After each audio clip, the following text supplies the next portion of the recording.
Welcome back, everybody. Today we're here for episode 118 of Chit Chat. You have myself, Emily, Jeremy, and David. We're excited to talk to you today. Yeah, we've got a number of things to talk about. We're going to maybe play a little game, and then we're going to do something a little different. Yes. We're going to really get into a review of one game here on Chit Chat. So we're going to start adding some reviews every once in a while to Chit Chat. We know you've been asking for them, Yes. so we're excited to start doing them in Chit Chat. We know the channel could have a few more reviews on it. So when we play a game, which we all did last night a couple times, we decided, hey, let's review this thing. More on that later.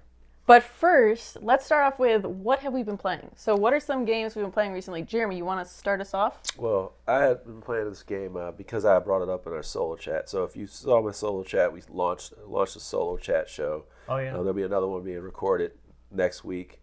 And by the time you see this, it might be up. I don't know. Nice. But there was one of the games that I brought up, and it was called Aventura. Aventura is a game it's a card game. It's actually like a CCG, so that's not a CCG, but it's a card game where you can do like battle version, but then there's also an adventure in the game using the same system. Okay. And one of the things that I adored about it was kind of back when I was getting into the gaming, but this game has this cool little system where you take cards in your hand, and then you can decide to put those cards instead of not like land cards, sort of, but they're energy cards where you can take them. You can decide, hey, I don't want to use this card ever. I'll make it energy.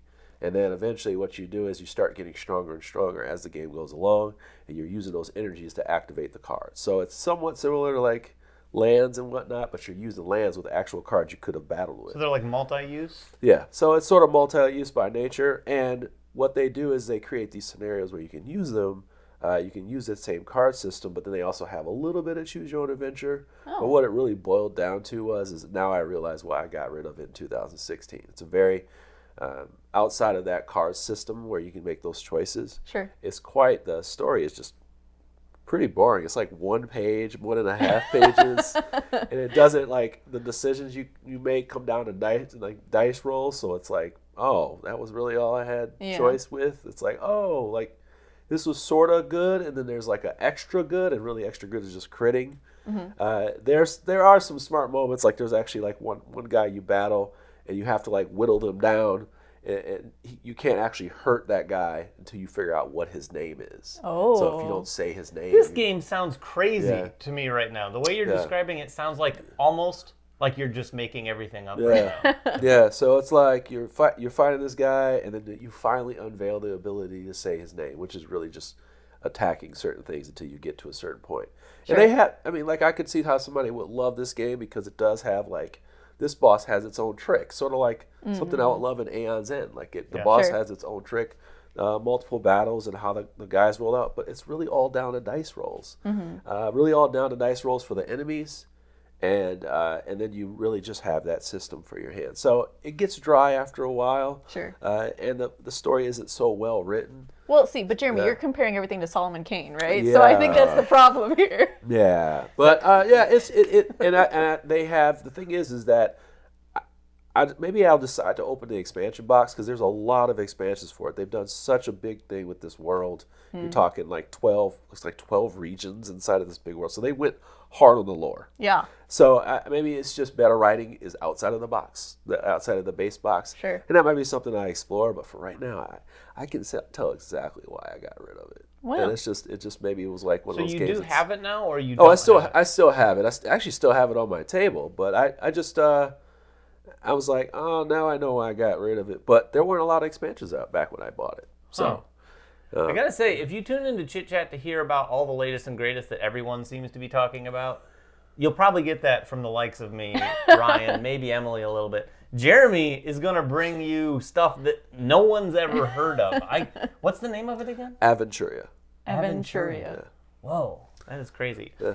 Well, mine was not latest and greatest, but it was kind of the opposite story of Jeremy, so I played this game at multiplayer before and thought it was very bad, and I played it again recently and was like, oh, actually, this is a lot of fun, and that was Decorum. Mm-hmm. I played Decorum at 3 people, so we had a friend in town, and we got to play, and I like it because they're like an engineering, and my boyfriend's computer science, we're all really like deduction logic-y people, and I was like, when we played this at 4-player before, it was bad. It was. Well, it might have been the company. It was tough. It was tough. me, Jeremy, No, it and was Alicia. so that It was hard. also It like was so convention. It was hard. convention, and it was kind of hard, right? It was and so I had told myself this game I'm gonna just play with Brian because it's not more than 2-player game. But we played it at 3, and I actually really liked it. It was a lot That's of fun. It was a good way to get to like introduce them into the game, and we got it. I will say though, we did the 1-star difficulties, a couple of them, and then That'll we were help. like, yes, That helps, but they're yeah. still hard. The thing is that at more players, it's just still harder. And then when we did a 2-star one, and it just like ratchets up so fast. But you enjoyed it. I enjoyed it still. It was harder. I don't think we actually got it because at the very end, we got to this point where like Brian was like, "It's impossible. That won't even work. Why do you keep doing this?" And Caitlin was like, "Ugh." And I was like, "You don't know what I know." And we just got fed up with it enough that we were like, he just looked at them, and we were like 2 moves away from getting it. And so it was just like we finally hit the frustration point. It's called the passive-aggressive game of cohabitation. Yeah. We definitely got to that point. It sounds like you embraced that We aspect. definitely of it. Although embraced that. it went a little meta there. It wasn't so much about like your roles in the game as it was like your frustration with the game. It was it was still with the game. It wasn't like we hated each other, but it was like it was like he knew a lot of the information because we'd been feeding a lot of it to him, except for this one critical part. And so he was kind of like, "Emily, you keep making mistakes. Like, why do you keep doing this and keep changing it back every time I make it better?"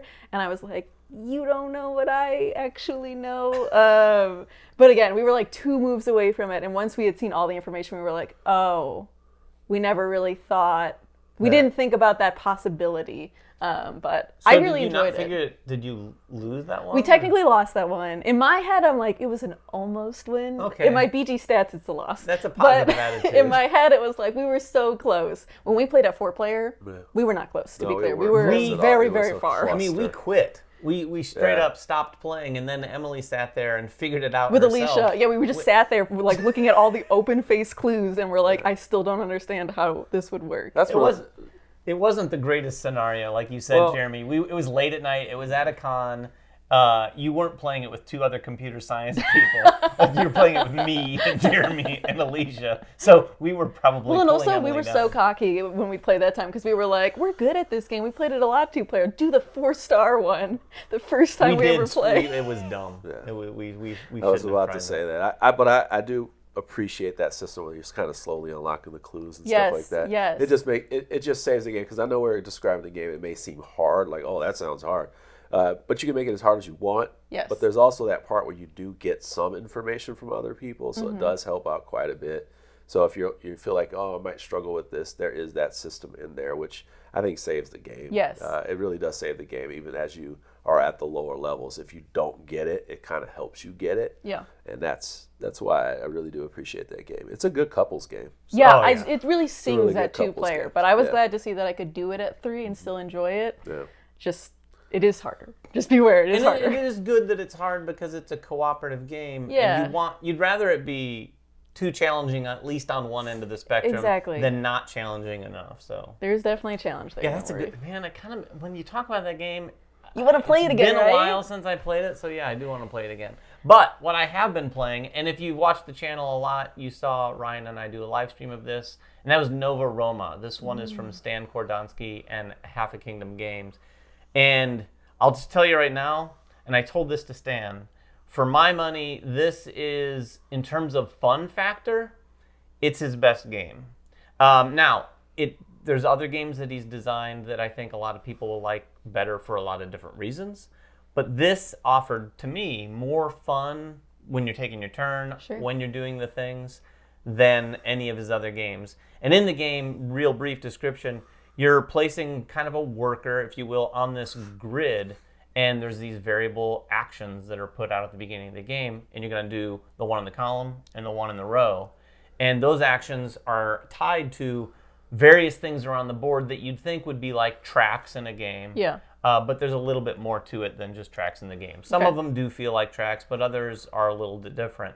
And they're all interconnected. But it's a really interesting resource management situation too, because you're collecting resources. Then you have your player board that also has kind of its own little mini grid like that. So I thought that was cool in that, like, you're not just placing your workers to do your actions that way, but you can also take one of the actions to put yet a different type of worker I see. on your own little production area, and it fires off its column and row, and you build that. So Yeah. you can add tiles to that so you can get more and more from that. It's really good. And Ryan, we've played it a few times. Ryan beat me mostly. But, man, on our live stream... The one that counts. I'm not going to brag, but I'm kind of going to brag. I had a really good game. And Ryan didn't have his best game. But, yeah, I don't think I'll ever play Nova Roma as well as I did during our live stream. I said that. I was like... Jeremy, you played I it just too. had my best game. Played it quite a bit. You live streamed it too. Live streamed it on solo.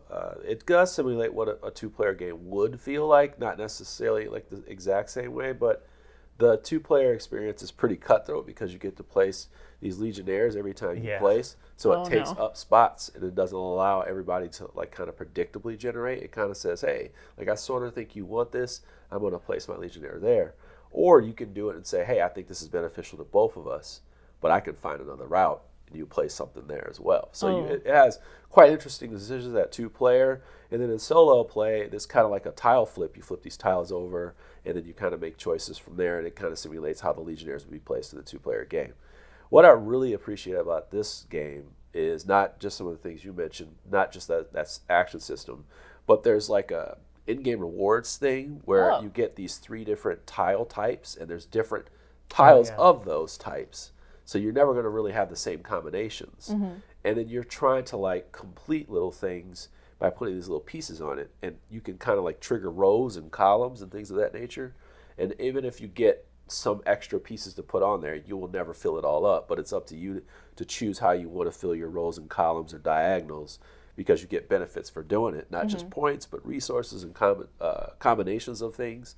And that's just real juicy. You always look for replayability in all Euros, and it's just like this game has that randomness of setup, the randomness of the knowing that there's 40 unique cards, knowing that like you're basically what you're chasing after will change every game. So it's like you may be wanting to build a lot more, you may be wanting to race more, or you may want to be going fishing more, or going on a journey on a ship more, or all of a sudden all that changes just because someone is moving too fast on that certain thing. So there's a lot of points to pull you different ways, and I just thought like, man, this is a really thoughtful design. It's a really strong design. So definitely take a look at it. I'm excited to try it. I still haven't tried it Emily, yet. I think you really like you'd it. In love fact, it. even as we were both just talking about it, the cool thing about those achievements and the variable setup, it really does. I usually like the idea of exploring different avenues of a game, but then I don't do that. True. This game kind of forces you to do that. It forces you to do it, unless you don't want to win. Right. Like unless you're fine losing. Right. But when you get those tiles that you were talking about, those aren't only like, oh, these are achievements I can get. Right. They're achievements that you should let guide you in your game. Right. Because in our live stream, I maximized that. I don't know if you saw, I had the top row, the bottom row, and the middle column. Yeah. So it gave me a lot of those bonuses, including both diagonals. Right. And the efficiency of getting those things just really helped me do so much more in all the other avenues. That's random. That's a randomized thing. And then like even the actions, so like the action tiles, the rows and the columns at the end, you just shuffle those and put them on there. Like that changes So much. everything. It like changes it changes huge, absolutely. That's your action selection system for the game. Yeah, it's really cool because some games can have a column where you're able to get resources, like someone and a work row together. where you need to spend resources that triangulate perfectly. Where another game, they might be in columns beside each other, so you'll never be able to take one action where you're able to collect a bunch of resources and then take your second action to do a bunch more. All right, so you it guys really are making changes. me way too excited about this game. We might have since to play I that can't today. play it right we might now. have to play that. We might have to play it. But something we can play right now, we're going to go to doing a little player versus player. Okay, today in Player versus Player, we're going to do a little head-to-head versus David and Jeremy, and what they have to do is they have to guess a board game that starts with the letter M. So we're going to go back and forth. If I point to you and you can't think of one, you're out. I'm giving them 10 seconds to start getting their juices flowing. You guys ready? She's vamping right now until we can think of at least one game with the letter N. All right, David, we are starting with you. Oh, I got one, and it's gonna sting. What? I'm gonna warn you. Mage Knight. Oh. All right. Jeremy. One of Jeremy's favorite games. My Shelfie. Oh, nice. Oh, That counts. Boy, I didn't even think of that one. All right, David. No stalling. Don't go so fast next time. That's part of the strategy in this Do game. I get bonus points for alliteration? No. Go. Mechs versus Minions. Oh, that's a good one. Monsters on Board. Nice. Oh my gosh. Jeremy's Stop, ready no, for Jeremy's this. going, he's putting the pressure on. He's putting me on tilt. Maracaibo. Okay. All right. Wow, that's pretty good. We're going to run out soon. No. Merlin. Merlin. Good. Oh, Good. it's on the wall right behind me. There's another one on the wall. Oh, what? Can I look? Just go, David. I'm going to say Moonrakers. Oh, okay, I was about to start counting you down. Jeremy. Minecraft, the board game. Minecraft, the board my game. gosh. Nice. Jeremy's got these unlocked. David. Mansions of Madness. Yes. That's Another nice. more alliteration, No extra by the way. points. Jeremy. Mutant Chronicles. Oh my gosh, you couldn't have gotten one. I'm dead. You got this. You got this, David. Marvel Champions. Oh, good. Ryan would be happy with that one. Oh no. Mega Man Adventures. Nice. That is a game. That is a game. You have so many obscure games. I am stalling now because I think I'm out. Oh, David, I'm going to start counting you down. 5, 4, 3, 2, 1. I can't think of one. Do you have another? Marrakesh. Dude, I Oh was my just about gosh. to say How Marrakesh. could I- That was How just could a, you? oh, How gosh. could you forget Marrakesh? I thought that was my very. If you looked over at Jeremy, Marrakesh. it's like right behind him on the wall. I too. didn't want to cheat. But oh my gosh, that's like should have been my first one. But what about like Monopoly? I mean, Oh my Yeah, God. Monopoly. I just was like banking a whole bunch. I'm like, Did you think of oh, one? dude, I was, did you have more? Dude, I was just banking on a bunch. I was, just like, I was banking. Jeremy's like, I was the problem ready. is with how my brain works. If I bank a second one, the first one goes out of the bank. Oh, So And what? I've got one. I brain just started cell. thinking to myself. I'm like, all right, well then you just keep going with things that like sound the same. Monster Meeple Town. Oh. Yeah. Oh, Okay, Meeple's now you're good. just showing Yeah. off. Yeah, Monster show off- Hunter the board game. You Show know, off like- for us. Tell us in the comments what are the Yeah. M games that David missed, or in the chat Yeah. right now. What are all the M games Yeah. you can think of that Yes. you like? That David, how could you not think of them? That was embarrassing. All right, next up, we are going to jump into a full review, chit chat style, of Dice Manor. But before that, let's talk about Phantom Sleeves. If you play board games with cards and you want them protected, you should check out Phantom Sleeves. They're top-notch quality, easy to play with, and they care about your cards and the environment. Plus, Phantom Sleeves are made with board gamers in mind. The sheer variety of sizes and shapes is kind of crazy. So no matter what game you're playing, they most likely have the perfect sleeve. And whether you want to see your cards crystal clear or avoid that annoying glare from the lights above your table, they've got you covered with both glossy and matte options. And if you're like, I just don't sleeve my cards, well, maybe you should stop and think for a second. Who's going to protect the dusky leaf monkey? Phantom Sleeves. That's who. Well, hey folks, welcome back, and we are going to be doing our first review here on Chit Chat. Today, we're going to be taking a look at a game that I was afraid when I came here that nobody wanted to play. And I've been playing it quite a bit, and usually when I play a game quite a bit, it's a positive thing. You'll find out more about that. But I brought it, and I was going to try to slide it into our busy schedule, and we ended up playing it, and I got David to play it. And some things, we'll talk about how it went, but we're going to be talking about a game called Dice Manor. Yeah, Jeremy brought this. He told that story perfectly because we had just played a game that we were both very much anticipating. More on that in a future video. And we were super stoked to play that. And then we played it, and then Jeremy got Dice Manor out, and I was like, okay, let's roll with this. We'll try it. I have to admit, I didn't know much about the game at all. I mean, I'd heard of it. That's about it. We played it, and something happened. Spoiler alert, that doesn't happen to me often. We literally played it immediately. Again. And there was a mix of that. A, I liked it. But B, it was one of those games where I liked it, but I didn't do as well as I'd wanted to. And after having a game under my belt, I was like, okay, and Jeremy beat me soundly. So I was like, let's try it again. And we might have to have a rubber match because I beat him in the second game. Oh no. We also learned a thing. Can we out you on? No, we're not going to out you because my friend watches the channel. Let's just say some rules adjustments were made as we played. Well, talking about rules, so how do we play the game? Jeremy, you want to give us a little overview of like what are we doing here? Okay, so you are basically, you have no budget and you're trying to make the best manor and you want people to come see your manor. The game's played over 4 rounds and in those 4 rounds you're going to be taking dice and you will may possibly gaining more dice. What you're trying to do is build up your manor, getting more tiles, the most colors of a tile, the most diverse set of tiles.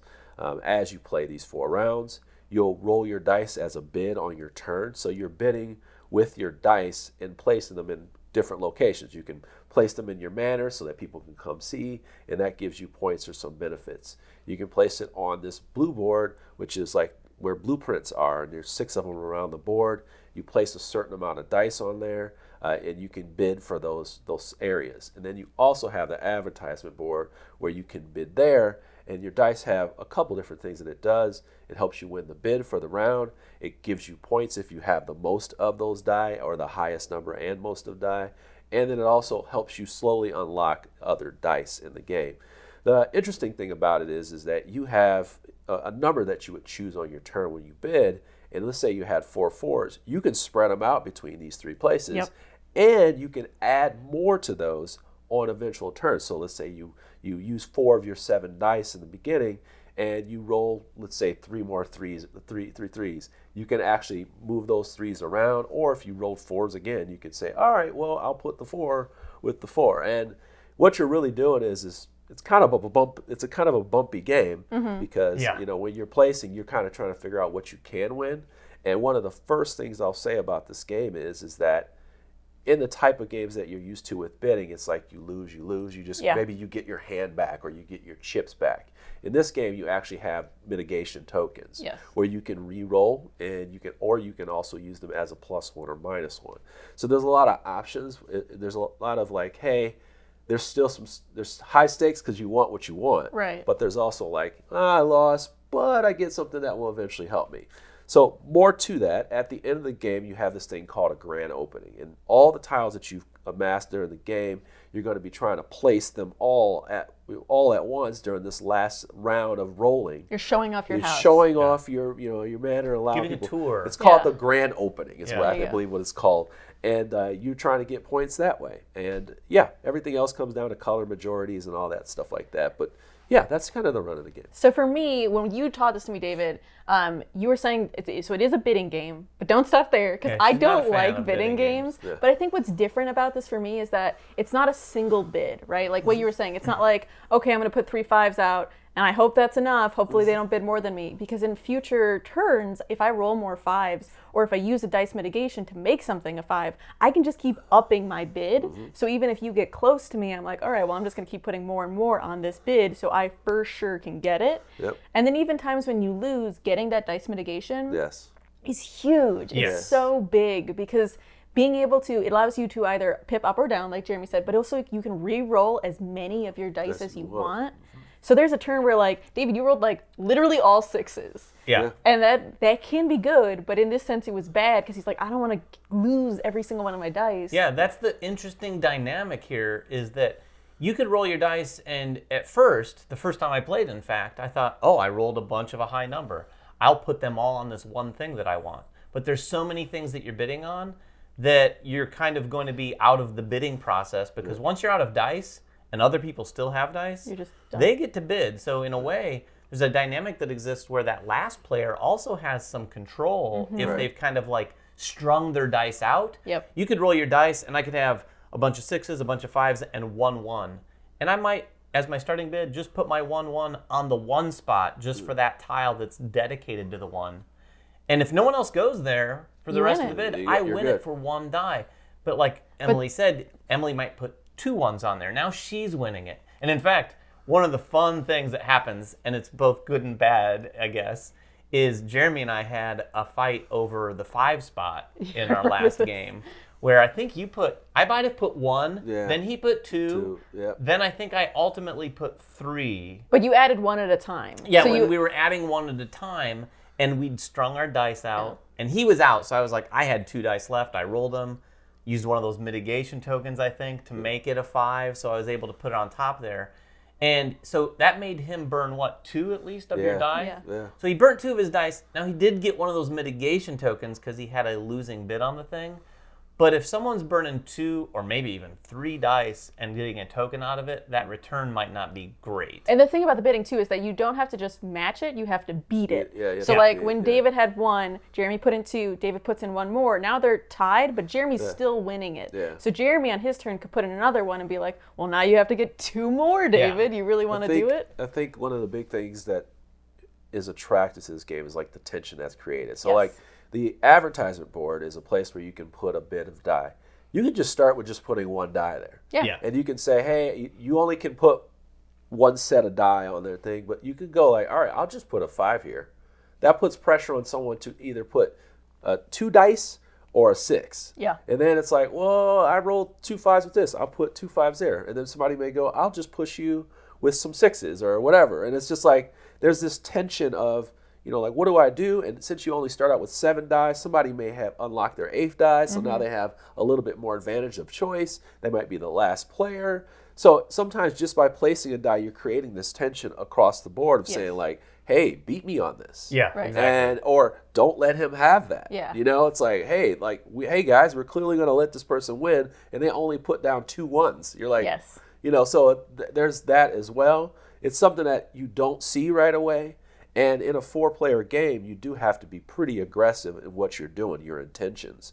Now, another part of the game is collecting the pieces to the manor so you can add them, because at some point you got to start connecting doors and connecting things that come in there.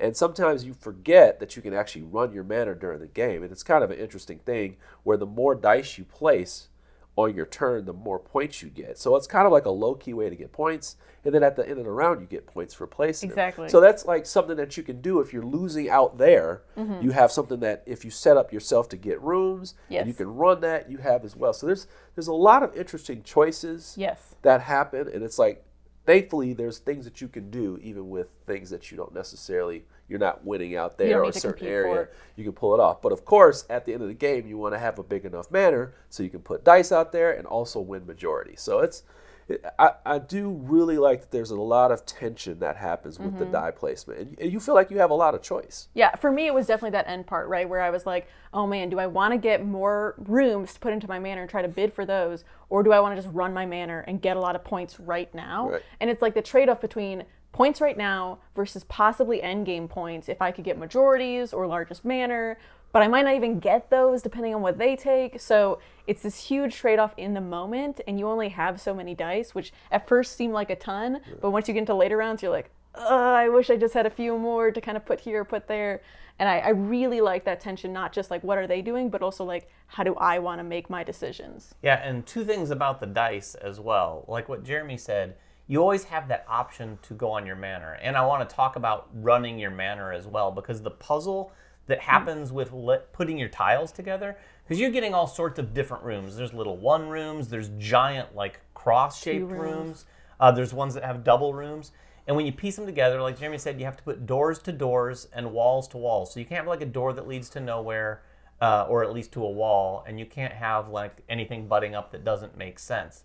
But the other thing you want to do is lay the numbers out in such a way that when you run your manor, and during the round, you can kind of run mini manors, if you will. And at the end of the game, everyone's rolling their dice, and that's all they're doing is trying to run their manor.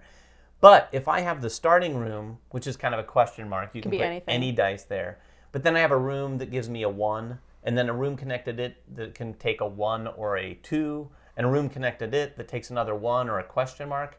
If I roll a bunch of 1s, I'm able to place all of them at once. And when you place all of the 1s at once strung together like that, you get significantly more points. Because if you're running your manor and you only place 1 die, You're just getting one of those tokens. Right. So which is a strategy too. Yes, Yes. could Like be helpful. it's important to have as many of those as possible for future turns. You have and that puts pressure on people too. Exactly. Like to know that this person can mitigate huge their part. die like so much. It's like, well, if I'm 1-5 short and it's tied or whatever, you're like, oh my God, please don't roll a 3 because they have enough tokens to make it a 5 or a Yes. 6. So that's a like I said, it's just like a lot of hidden pressure. But those moments too, the pressure is fun pressure. Yeah. Like on the flip side of my beating Jeremy out for that 5 spot, Emily First round. destroyed me. In fact, she had that very situation where I had placed in the advertising board, I Yes. think, I had placed, 4 dice? Yeah, or 5 even. Five. You had Five. she had to put a ton, Put I think 6 one dice extra in the first die. round. It came down to her, she had 1 die to roll, Yeah. and I realized after I'd placed that she had 2 of those mitigation tokens, so she could roll,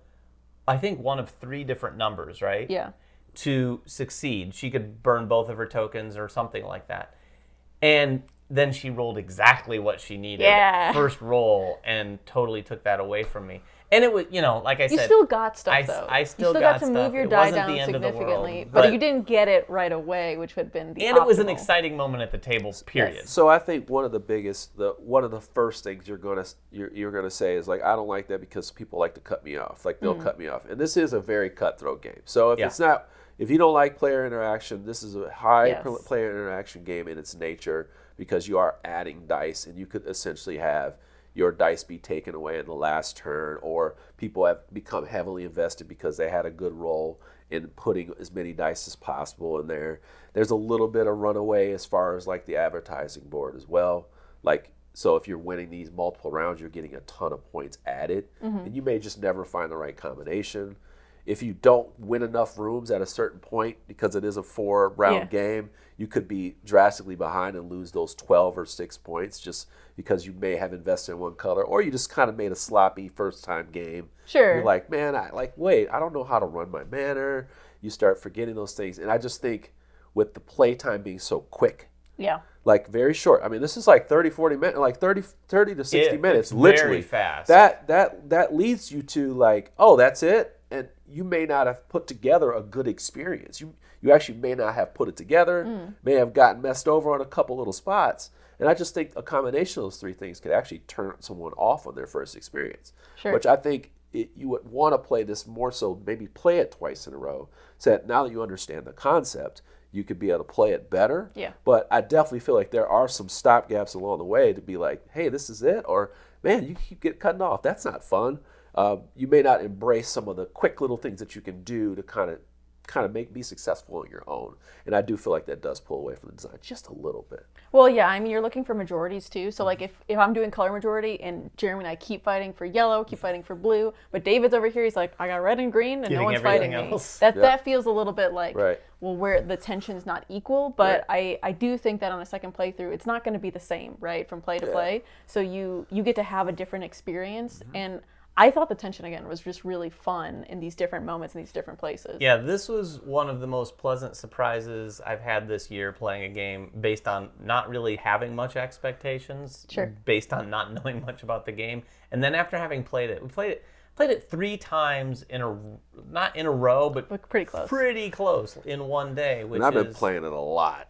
So when he says I played 3 times with him yesterday. I've been playing this a lot. We What did play you it think at about the work. different player counter? That's counts? actually a very good positive. Like even with sticking with some of these things we were talking about, but like I played at all player counts several times, and it works at all player counts. And now there's a different dynamic Sure. when you get down to 2, but the only thing that's missing is that 3rd spot potentially where you would get a token for losing. Sure. As those bids get pushed down. You only have 2 people, or you kind of get to do more and get your own more tiles when you're in a 2-player. So that may feel good, but there's still that cutoff if someone's more invested in getting more colors or the specific tile they're looking for. But one of the things another thing that we should say, and it's not actually a bad thing, it's a really good thing, is that this game leaves you wanting more from the design. There's so much potential in this design that I think someone who enjoys this, they say, well, I think I may get tired of this. I'm like, well, the game has its own tension and different player counts. I think that holds its own. But you just look at that and go like, there's so many things that we can do that they can do with this design, and I want that. Yeah. Yeah, I would say a good way that I would put it is it doesn't need more. Yeah. No. But you'll want more. And I think that's like maybe if you're designing a game, that might Expansion, be right? the Yeah. perfect situation, because we were already thinking like, oh, they could do this, they could do this, they could do this. But again, with that said, it wasn't because we thought, oh, it's unfortunate that it doesn't have Right. this. Some games are like, it needs a little bit more to get there. It doesn't need more. No, but this could have it, and we want it. Yeah. You know. And with that said, you want to move to our scores? Yeah. I'm gonna tell you. I'm gonna give mine a bit of a split score. Right now, and based on what we just said, I'm gonna say this is a very solid 8 for me. It could easily be a 9 if they continue to support this game, in my opinion. And this is very new. It's a very new game, and I think over some time, if they continue to support this game with some really interesting expansions, this is going to be a top game for me. I'm going to shirk tradition and not give it a number score. Oh. So I'm just going to give it a verbal score, which is that I'm really excited to play this game again. So on a scale of like, I'd play it again, I don't want to play it again, or I would try to play it again, I'm very excited to play this game again. So that's my number. I'm going to put a number up on it as a graphic anyway. It's just going to be any number you choose. With just the weight of its choices and the interaction and all the tension that's created in this game, it's one of the best games I've played this year, and it will definitely be one of my top 10 games of this year. No question. Yeah, it's definitely I give this game a strong 9. It's a very good game for me. I like when you can do fun things with dice, although I know some people get tired of that. I like the way dice are used in this game. And like I said, I really emphasize that I really enjoy that tension. And I just prefer a little old school cutthroat game. And, like I said, interesting choices, cutthroat game. And that's fun at all player counts, which is a good thing for me. Like, it's good to have more of those types of games in my box, and also just the time. I played this for a straight week with my buddy at work. We played it several times at that week, and I was just like, yeah, like I really love this game. And even when you're playing it wrong, and that was when he was playing it wrong. He likes it even better now. And I had a great time.